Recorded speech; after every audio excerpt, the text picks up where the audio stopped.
Hi guys, welcome back to Pokemon Wi-Fi Battles with your host, Average Pokemon Trainer. Now we got a battle here for you guys. Now Marcus was kind of feeling a little bit bitter after his last match. He was like, "I want a rematch," and I was like, "Sure, same ons, sure, let's duke it out again. I'll punch you in your face harder this time."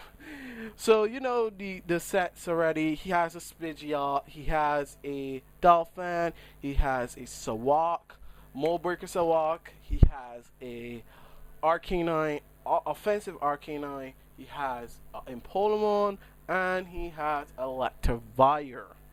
So let's just don't waste any time and get straight into the match today.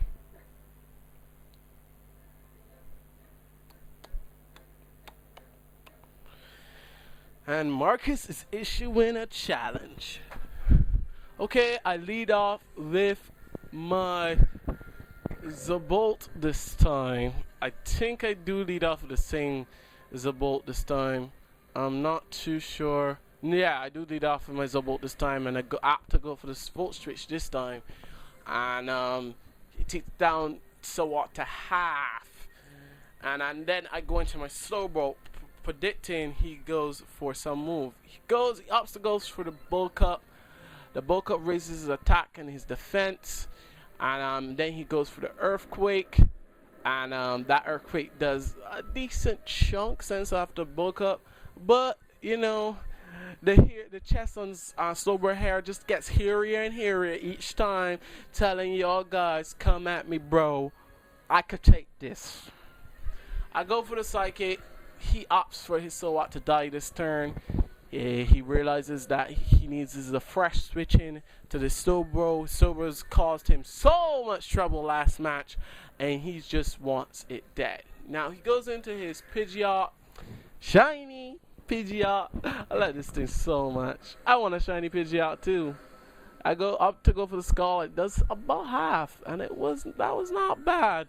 But Pidgeot is pretty bulky for a bird Pokemon, and it takes it semi-decently well. And I go for the second one since I'm under the Trick Room. I'm faster than Pidgeot at this point in time, and I kill Pidgeot. And at this point in time, I'm just like, is this supposed to be the rematch, dude? Because I'm kind of wrecking your face. Slowbro is just wrecking your face. And he goes into his shiny Electivire. I don't want none of that action. None of that action. So I go up to the go into my Rhydon. You know the switching. He goes for the safe Thunderbolt. Doesn't want to overprotect.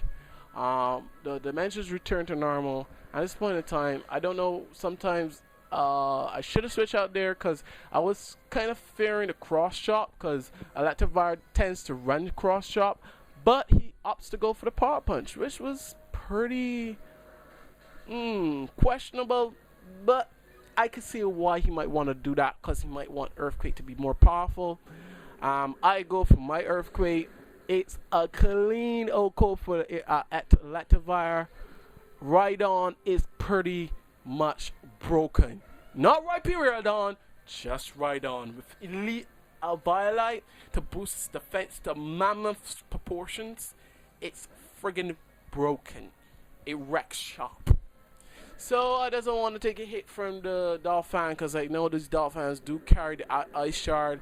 It opts to go for the safe Earthquake to Oko me. I go back into Slowbro to get more hair in my chest. You know, taking those hits like nigga the best. But he goes for his opted knockoff, knocks off my leftovers. I know that was coming. I could still take that. Go for the Trick Room, set up my Trick Room, and I'm in a better position. I slack off, knowing that the second knockoff is coming. I can take it better this time because, as I told you, when you knock off an item, and knockoff does a lot of damage the first time around. It doesn't do as much if you don't have an item. And I opt to go for the skull here. It's a clean 2 KO. He goes for the next knockoff. I know it could take those. I can take them. I don't take them as well. He knows that he's going to get killed by another skull. He doesn't want to take that. And he goes into his Empoleon knowing this. I go for the safe skull either way. And I do get that skull off on the Empoleon, but it's not going to be doing as much because this is a special defensive Empoleon. But I get the burn, which was pretty crucial.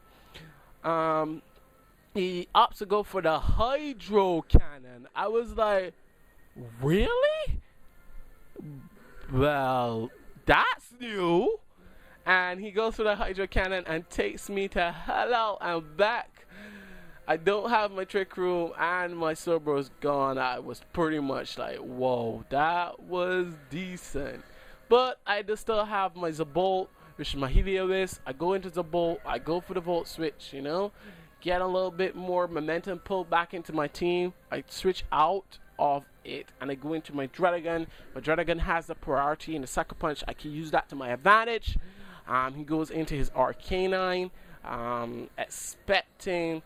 I don't know what he was expecting, but he went into Arcanine. My best play, he would have gone back into his Electivire, but hey, each to their own, I guess. I go into my Dredagon, but I check here. It's not my Dredagon. It's my Zoroark, and I go into my Zoroark knowing that I can trick people out, fake people out that I have Dredagon, and I can go for the Sucker Punch and put thing, because this Zoroark does not carry the Sucker Punch. It carries the foul play instead. I do change that, but right now it does still have the foul play. I pretty much faster than him right now. Kitsune goes for Night Days, takes out the Dolphin, almost takes out the Dolphin. Dolphin does not have the best of bulk in special side. But Kitsune could not take out the Dolphin, even with that knowing. Kitsune goes down. I go into my Rhydon. I'm saying I can take a hit from this Dolphin at this point, and I go for the Earthquake, and I'm surprised I moved before the Dolphin, making Dolphin far slower than my Rhydon, which me taking the match. But I hope you guys enjoy the battle. I had fun recording this one. Leave a like if you did, a subscribe if you haven't subscribed as yet, and stay tuned for more Pokemon Wi-Fi battles. Until next time, guys, peace out.